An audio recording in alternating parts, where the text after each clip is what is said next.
오늘 말씀은 한 분의 간증을 읽어드리는 것으로 시작하려고 합니다.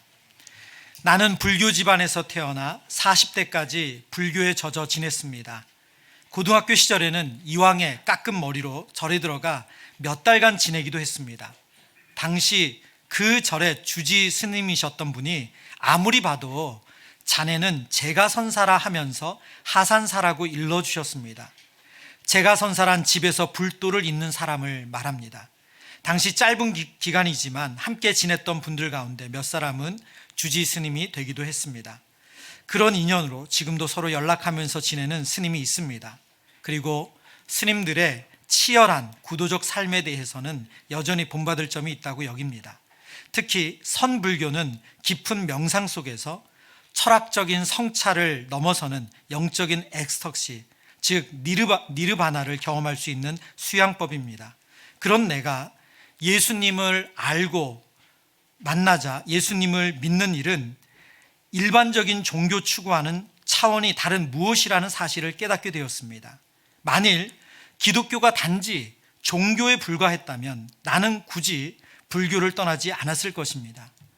세상은 기독교를 종교라는 틀로 이해하려 하지만 예수를 만난 사람은 예수는 종교가 아님을 압니다.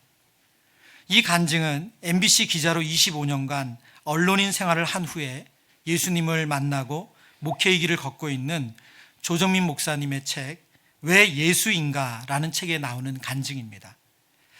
기독교를 종교라는 틀로 이해하려고 하지만 예수를 만난 사람은 예수는 종교가 아님을 안다고 말씀하고 있습니다. 이것은 성경이 가르치는 내용이죠. 오늘 본문에서 유대인들이 38년이라는 긴 기간 동안 고통받고 있는 한 병상에 누워있는 사람을 예수님이 걷게 하시는 기적을 행하셨습니다. 그런데 그들은 예수님을 보면서 종교라는 틀을 가지고 예수님을 보기 때문에 그 기적을 보고도 예수님이 하나님의 아들이심을 보지를 못합니다. 예수님을 제대로 이해하지 못하는 거죠. 하나님의 아들로 오셔서 생명을 주시는 분으로, 그리고 하나님께서 심판의 권한을 주신 그 심판자로 오신 예수님을 알아보지 못합니다. 종교적인 생각으로 보고 있는 그들 눈에는 예수님은 어떤 분이시냐면 안식일을 어기면서 병을 고치는 분입니다. 그리고 안식일에 해서는 안 되는 침상을 들고 걸어가라는 그런 가르침을 주는 거짓 선생입니다. 예수님은 그런 유대인들에게 오늘 본문에 보면 자신을 증명하고 계세요. 이것은 하나님의 성품과 연결되어 있습니다. 하나님은 친절한 분이시기 때문에 그렇습니다. 제가 가정생활을 돌아보면서 참 반성하는 여러 가지 중에 하나가 있는데요. 그 중에 가족들에게 더 친절했어야 하는데 하는 마음입니다. 이 사역을 하면서 생각이 많아지잖아요. 그리고 또 몸이 피곤해지면 집에 가서 이런저런 설명을 하기가 귀찮은 거예요. 그러니까 뭐 아이들이 말을 걸거나 뭐 무슨 질문을 하거나 또 해야 될 얘기가 있으면 모든 이런 설명들은 다 그냥 다 안아버리고 이렇게 저렇게 이렇게 지시하듯 명령하듯 그렇게 이야기했던 적이 많았던 것 같습니다. 아이들이 어렸을 때는 그래도 아빠가 말하니까 들어주잖아요. 근데 이제 아이들이 다 장성했습니다. 그래서 이제는 아이들이 이야기하죠. 그런데 하루는 아이가 그러는 거예요. 저를 보면서 아빠, 성도님이라고 생각하고 말해봐. 그러면 그렇게 말하겠어요?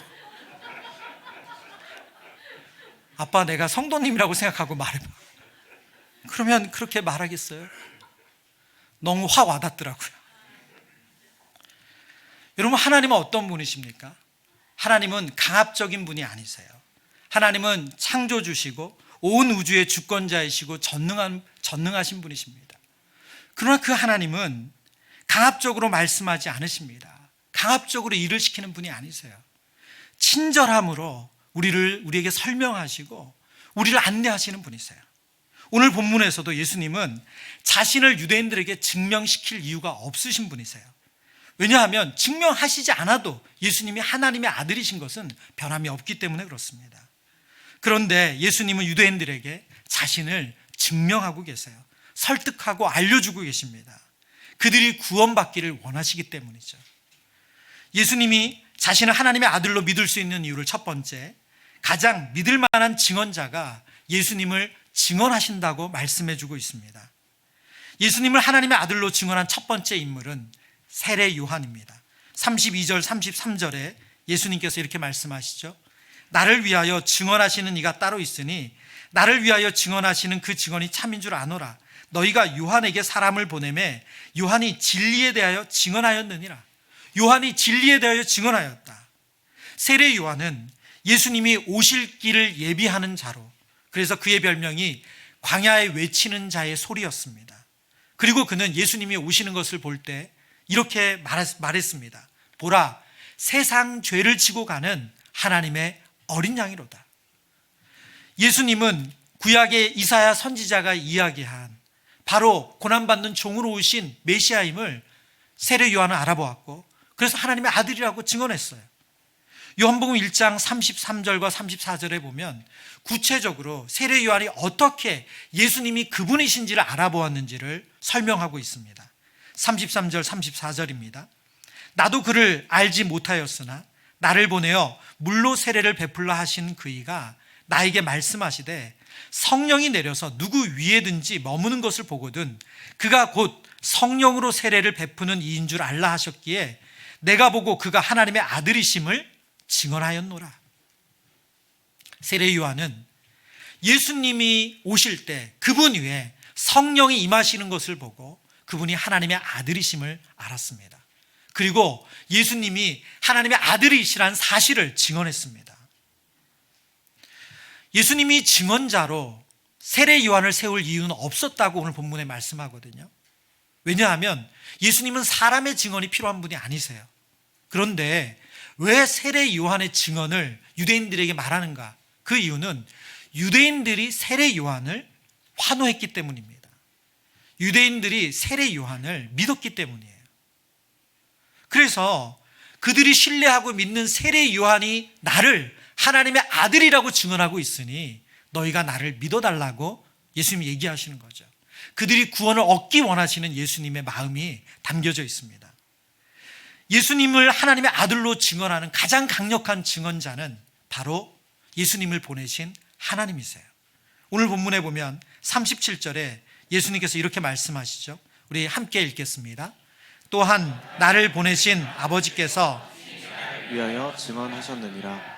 너희는 아무 때에도 그 음성을 듣지 못하였고 그 형상을 보지 못하였으며 나를 보내신 아버지께서 친히 나를 위하여 증언하셨다고 말씀하십니다. 하나님께서 예수님이 하나님의 아들이심을 증언해 주셨어요. 예수님이 세례 받으실 때 복음서에 보면 마가복음, 누가복음 그 모든 복음서에 예수님이 세례 받으실 때 하나님께서는 음성을 들려주셨습니다. 너는 내 사랑하는 아들이라 내가 너를 기뻐하노라.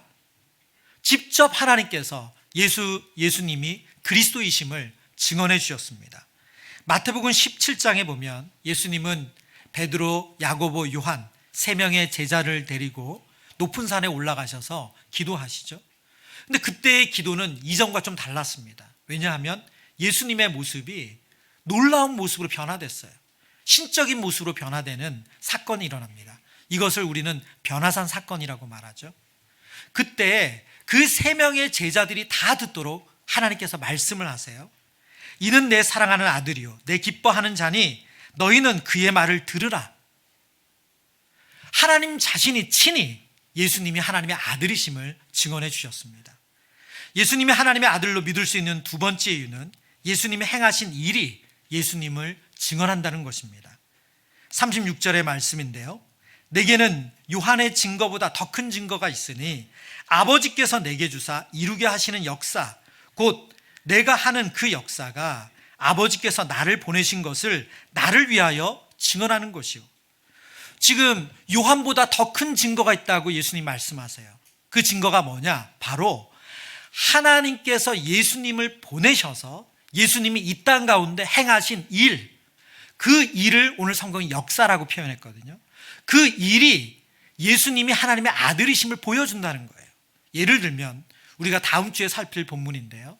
예수님께서 물고기 두 마리와 보리떡 5개로 수천 명을 먹이셨습니다. 여러분, 물리적으로 말이 안 되는 사건이죠. 이것은 하나님께서 이스라엘 백성들을 출애굽시키셔서 40년 동안 광야에서 그들을 먹이신 것과 똑같은 일이에요. 뿐만 아니라 예수님은 요한복음 11장에 보면 죽은 나사로를 살리세요. 무엇보다 이사야 선지자가 예언하는 대로 예수님은 고난받는 종으로 오셔서 십자가에 죽으셨고 그리고 무덤에 장사 지내십니다. 오늘 성경에 보면 요나의 표적이라는 표현을 쓰는데 그 표적은 무엇입니까? 바로 사흘 밤낮을 요나가 물고기 뱃속에 있었던 것처럼 예수님은 바로 땅속에 묻혀 계셨어요. 이 모든 것이 예수님이 하나님의 아들로서 행하신 일이라는 것을 보여준다는 거예요.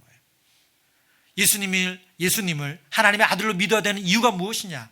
바로 예수님은 하나님의 구원 계획에 따라 하나님의 아들로서 할 수 있는 그 일을 행하고 있기 때문입니다. 세 번째, 예수님이 하나님의 아들로 믿을 수 있는 이유는 성경이 예수님을 하나님의 아들이라고 증언하시기 때문입니다. 39절 말씀 우리 함께 읽어보겠습니다. 너희가 성경에서 영생을 얻는 줄 생각하고 성경을 연구하거니와.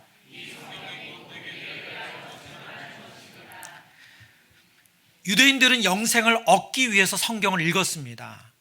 그런데 이 성경이 누구를 가리킨다고요? 바로 예수가 그리스도라는 사실을 가리키고 있습니다. 창세기 3장에 인간의 죄가 시작되고 나자 하나님은 바로 창세기 3장 15장에 여인의 후손을 보내셔서 인간을 구원할 계획을 말씀해 주십니다. 그래서 모든 성경은 여인의 후손으로 예수 그리스도가 어떻게 오셨는지를 알려주고 있습니다. 오늘 본문의 46절, 47절의 말씀에 보면 모세를 믿었더라면 또 나를 믿었으리니 이는 그가 내게 대하여 기록하였습니다. 그러나 그의 글도 믿지 아니하거든 어찌 내 말을 믿겠느냐 하시니라. 지금 예수님께서 성경이 나에 대해서 증언하는데 모세도 나에 대해서 증언하고 있다, 그 말씀을 하고 있어요. 그런데 너희들은 모세의 말을 믿지 않는다. 그러니 지금 내가 하는 말을 너희가 어떻게 믿겠느냐, 그 말씀을 하시는 거죠. 오순절 성령 강림 사건 이후에 베드로가 유대인들에게 설교를 하면서 바로 신명기에 나오는 모세의 글을 인용합니다. 베드로가 인용한 글은 신명기 18장 19절의 말씀인데요.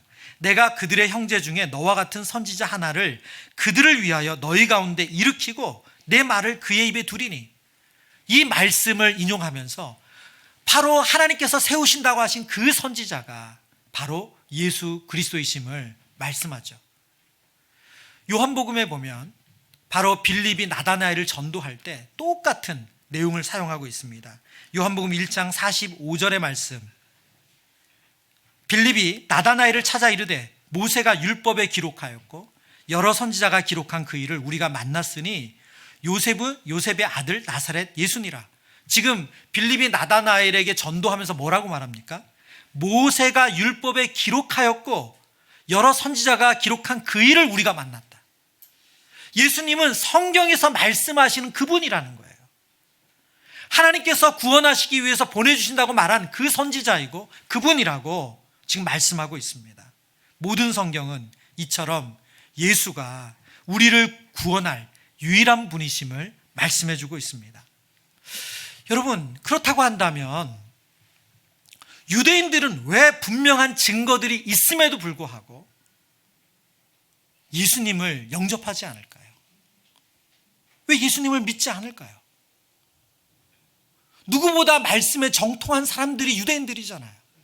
특별히 바리새인들은 613개조의 조항을 만들어서 성경에 나오는 이 율법을 가지고 또 세부적인 조항을 만들어서 철저히 지켰던 사람들이에요. 서기관 율법사들은 성경을 문자 그대로 암송하는 사람들입니다.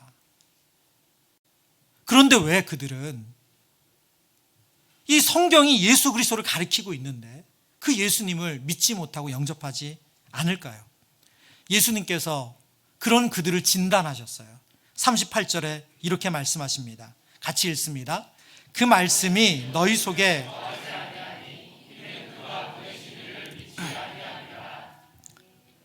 하나님의 말씀이 유대인들 속에 거하지 않는데요. 그래서 너희가 믿지 않는데요.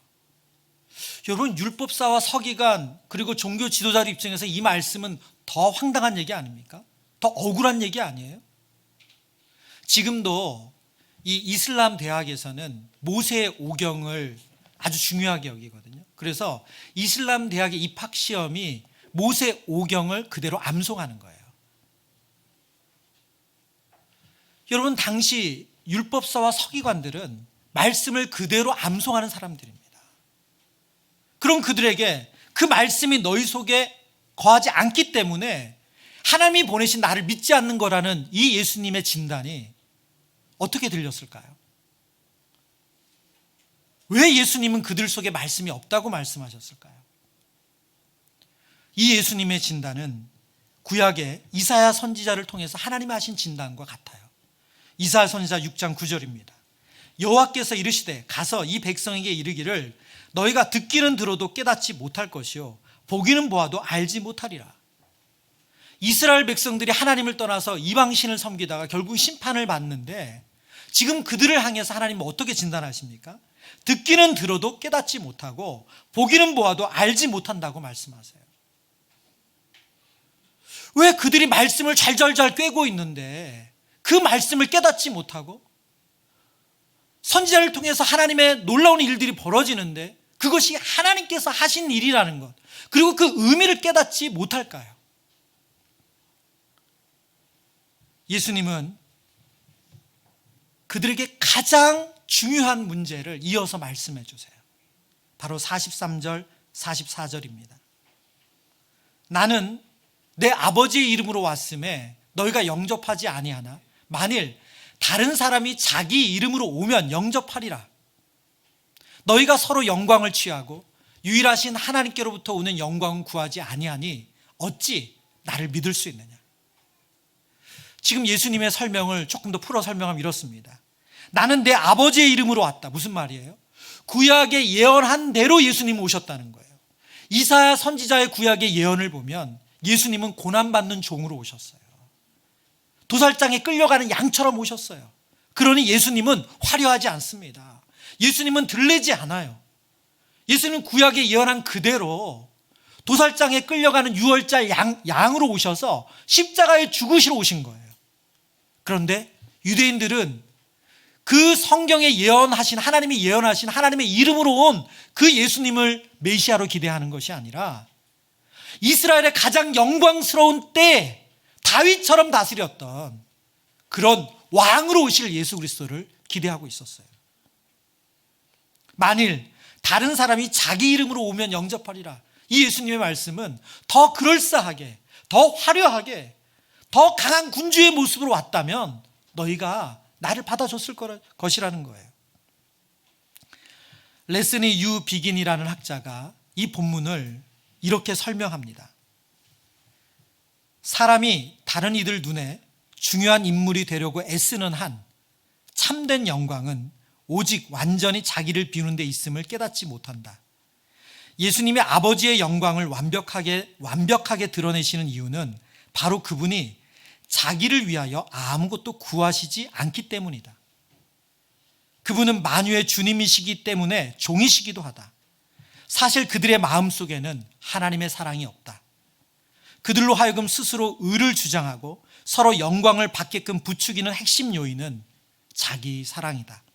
그러므로 예수님이 그들을 정죄하실 필요가 없다. 그들은 자신이 의존하는 성경 자체에 의해 이미 정죄된다. 여러분, 무슨 말씀을 하고 있습니까? 왜 유대인들이 성경을 문자적으로는 정확하게 알고 있음에도 불구하고 하나님이 보내신 예수님을 믿지 못하고 깨닫지 못한다고요? 그들의 마음속에 가득 차 있는 것은 자기 사랑이래요. 무슨 말이에요? 자기에게 도움되는 것을 믿고 싶은 거예요. 자기에게 이익되는 것을 믿고 싶은 거예요. 진정 하나님께 영광이 되는 것을 믿고 싶은 것이 아니라 내가 어떻게 하면 이 땅에서 내가 더 드러날까? 내가 더 옳다는 것이 증명될까? 그 하나님의 아들을 믿고 싶은 거예요. 자기 영광, 사람의 영광을 취하는 그것이 말씀을 보아도, 말씀을 들어도 깨닫지 못하고 하나님의 일하심을 알지 못하게 한대요. 여러분, 이 말씀은 너무 두려운 말씀 아닙니까? 우리의 삶에 왜 예수님을 믿었는데도 변화가 없을까요? 우리의 삶에 왜 예수님을 만났는데도 아무 일도 안 일어나는 것처럼 보일까요? 조정민 목사님의 그 책에는 이런 내용이 있어요. 예수를 만난 사람은 인생이 뒤흔들리는 경험을 합니다. 그분은 우리 인생 자체를 뒤흔들어 놓습니다. 그분을 단 한 번이라도 만나기만 하면 예수 그리스도를 통해 인류 역사가 BC와 AD로 갈라졌듯이 우리의 인생도 BC와 AD로 갈라지기 시작합니다. 내가 경험했고 많은 사람들이 경험했으며 지금도 수많은 사람들이 경험하고 있는 사실입니다. 여러분, 그 예수님을 어떻게 만날 수 있습니까? 성경을 통해서 만날 수 있어요. 근데 왜 성경을 읽어도 예수님을 만나지 못하고, 그리고 성경에서 일어나는 역사가 있는데도 그것을 통해서 하나님의 아들이심을 깨닫지 못하는가? 유대인처럼 자기 영광을 원해서 자기 인정, 자기 의를 생각하고 성경을 보면 아무 일도 일어나지 않는다는 거예요. 나에게 뭐 도움되는 거 없나? 우리가 이런 마음으로 성경을 본다면 하나님의 아들로 보내주신 그 성경의 가장 중요한 메시지, 성경이 말씀하시는 예수님을 만날 수가 없다고 성경은 말씀합니다. 지금 미국의 에즈베리 대학의 부흥이 많은 성도님들에게 온라인으로 알려지고 있습니다. 처음 듣는 분들도 계실 수가 있어서 설명을 드리면, 지난달 2월 8일에 미국의 에즈베리 신학교, 켄터키주의 윌모어라는 작은 소도시에 있는 그 대학의 신학교입니다. 그 신학교에서 이제 신학교니까 채플이 있죠. 일주일에 3번 채플을 드리는데, 이 채플을 드려야지만 이제 학생들이 학기가 수료가 돼요. 그러니까 이제 학점이 인정이 되는 거죠. 우리나라 신학교들도 그렇습니다. 이 정기 채플이 드려지는데 마지막 정기 채플을 이제 끝냈습니다. 그때 설교하신 분이 잭 미어 크립스라는 분이 로마서 12장을 가지고 행동하는 사랑에 대해서 설교를 하셨어요. 그리고 이제 학생들이 기도하고 예배가 마쳤습니다. 그런데 채플이 끝난 후에 약간의 학생들이 남아서 계속 기도를 한 거예요. 예. 그랬는데 그들의 기도가 끝나질 않았어요. 계속 기도, 20명이라고도 하고 좀 더 많은 숫자로 얘기하기도 하는데, 그 학생들이 그 채플 그 예배당을 떠나지 않고 계속 기도를 했어요. 근데 그 소식이 이제 총장님께 전해진 거죠. 그래서 총장님이 그 소식을 듣고서 SNS로 어떤 글을 올렸냐면, 지금 휴주 오디토리엄에서 예배가 드려지고 있습니다. 여러분의 참여를 환영합니다. 이런 간단한 내용을 이제 SNS에 올렸어요.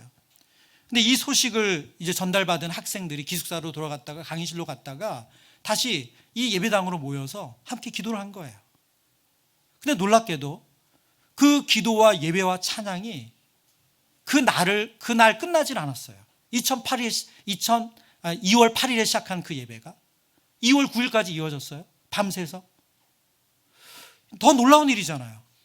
쉬지 않고 예배를 드리고 찬양하고 기도하는 이 광경이 일반적이지 않잖아요. 그래서 학생들이 자기 SNS 계정에 지금 우리 학교에 기도회가 끝나지 않는다, 예배가 끝나지 않는다 라는 내용을 올렸어요.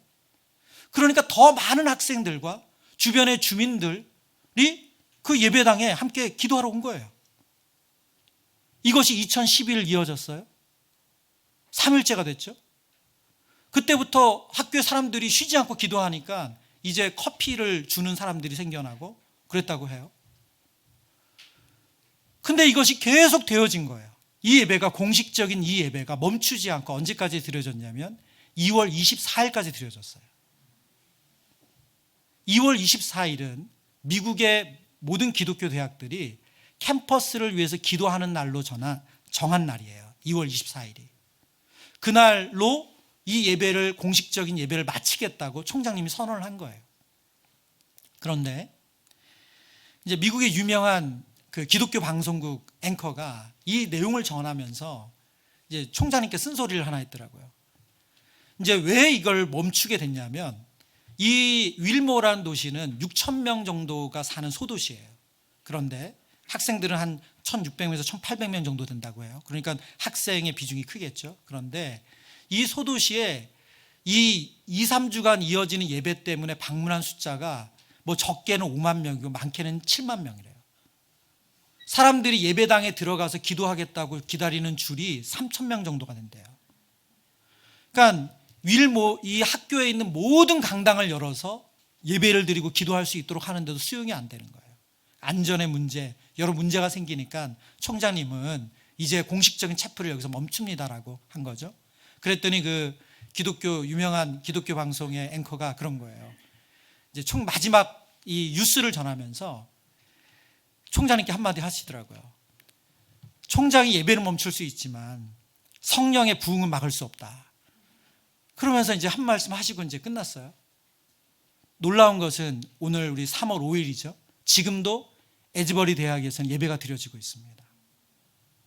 그리고 이 영적 부흥 운동이 주변에 있는 신학교들로 전해져서 똑같은 정기 채플 시간에 학생들이 예배가 끝나는데 가지 않고 기도하고 그리고 주변의 이웃 주민들까지 와서 기도하는 그 부흥의 역사가 일어나고 있어요. 여러분 혹시 이 내용이 궁금하시면 뭐 여러 너무 다양한 그 내용들이 너튜브에 나오기 때문에 가장 안전한 것을 권한다면 워싱턴 중앙장로교회 류흥열 목사님이 취재한 내용이 있어요. 류흥열 목사님은 총신 신학대학원에서 설교학을 가르쳤던 교수님이셨어요. 그리고 지금은 이제 미국에서 담임 목회를 하시는데요. 그 영상을 참고하시길 바라고요. 평양 대부흥운동을 연구한 역사학자 박용규 교수님이 이 에즈버리 대학의 부흥운동에 대해서 설명을 한 영상도 있거든요. 근데 여러분, 이 에즈베리 대학의 부흥은 지금이 처음이 아니라는 거예요. 여러 번의 부흥이 있었는데 가장 대표적인 것이 1970년대에 일어났습니다. 그리고 2006년에 한 번 더 있었어요. 근데 1970년대 에즈버리 대학에 일어났던 영적 부흥이 어떤 일을 만들었냐면 이 부흥을 통해서 휘튼 대학과 더불어서 미국의 대중 전도 운동을 만들었어요. 미국 역사 속에서 사람들에게 각인되어 있는 아주 강한 전도 운동이 있는데 그게 바로 예수 운동이라는 대중 전도 운동입니다. 우리에게 잘 알려진 빌리 그레함 목사님, 그분이 복음을 전하는 그 내용이죠. 근데 여러분, 이 에즈버리 대학이 시작한 영적 부흥이 바로 미국의 대중 운동을 만들었고 미국의 이 대중 운동이 어떤 일을 만들었냐면 1973년에 우리나라에 아마 이 집회 참여한 분들도 계실 거예요. 여의도 광장에 모여서 빌리 그램의 서울대회가 있었어요. 이게 바로 에즈베리의 영적 부흥의 그 여파로 이어진 거예요. 그리고 1974년에 엑스폴로 74가 우리나라에서 열립니다. 이것이 우리나라의 대중전도 운동을 만들었죠. 여러분, 워싱턴 중앙장로교회 류흥열 목사님이 그 현장에 가서 취재를 하면서 한 교수님을 만나요. 중국계 말레이시안 교수인 홍투 료 교수님이에요. 이분은 2015년에 이 에즈버리 대학 신학교의 방문 교수로 이제 방문해서 이제 학생들을 가르치는데요. 이분이 그 대학에 방문해서 가르칠 때 기도하는 가운데 하나님께서 강한 도전을 주셨대요. 그게 뭐냐면 너 가르치는 거 그만두고 풀타임으로 에즈버리 대학의 부흥을 위해서 기도해라. 근데 이분 자신도 되게 보수적인 신학자이기 때문에 이런 신비한 것에 대해서는 되게 잘 이해되지도 않고 되게 두려우셨던 것 같아요. 그래서 몇 번의 확인 작업을 거쳐서 이분이 그 하나님의 음성에 순종하기로 합니다. 그리고 2019년에 순종해서 에즈버리 대학 근처로 이사를 와요. 그리고 풀타임으로 기도 사역을 시작합니다. 그리고 그 다음에 2020년에는 하나님께서 그분에게 어떤 마음을 주시냐면 사람들에게 회개하라는 문구를 들고 서서 거리를 다니라고 얘기해요. 그래서 그분이 앞뒤로 회개하라는 문구를 써가지고 옷에다 이렇게 그 앞뒤로 걸쳐가지고 그리고 손에 들고서 하나님께 돌아오라는 회개하라는 문구를 들고 다닙니다. 2년 동안. 그래서 이분을 에즈버리에서 모르는 사람이 없었대요. 그래서 이분의 별명이 샌드위치맨이래요. 앞뒤로 글을 쓰고 다닌다고. 혹은 사인맨. 여러분, 이렇게 에즈베리 대학을 위해서 2019년부터 풀타임으로 기도했던 이분의 기도가 4년이 지난 2023년 2월 8일에 놀라운 영적 부흥으로 이어졌어요. 모든 사람들이 에즈베리에서 이분을 모르는 분이 없죠. 그러니까 에즈벌이 부흥이 일어나고 나니까 각 언론기관, CNN, 폭스 이런 데서 이 홍투 료 교수님을 찾아서 인터뷰하려고 계속 시도를 했어요. 그런데 이분이 단 한 번도 인터뷰에 응하지 않았어요. 그러면서 이분이 룽열 교수님에게 전한 말이에요. 이 일은 전적으로 성령님께서 하신 일이기 때문에 자신이 할 말은 없다는 거예요. 여러분, 하나님으로부터 오는 영광을 취한다는 게 무엇입니까? 자신의 이익이나 사람의 인정이나 사람의 영광을 취하지 않는 거예요. 여러분, 그곳에 하나님의 역사가 있습니다. 왜 우리가 성경을 읽어도 예수님을 만나지 못한다고 오늘 성경이 말씀합니까? 내가 오늘 이 성경 통해서 무슨 위안 얻을까? 어떤 도움 받을까? 내 관점으로 내가 도움 얻고자, 내가 사람으로부터 인정받고 영광받고자 하는 마음으로는 하나님으로부터 오는 영광을 순전히 구하지 않을 때 우리는 예수님을 만날 수 없다고 성경은 말씀하고 있습니다. 오늘 사랑하는 성도님들에게 하나님의 말씀을 통해서 예수님을 만나는 은혜가 있기를 간절히 축원합니다. 한 주간의 삶 속에 우리 자신으로 향했던 자기 사랑을 버리고 나 자신을 부인하고 말씀을 통해서 성경이 말씀하시는 예수님을 만나는 은혜가 있기를 간절히 기도합니다.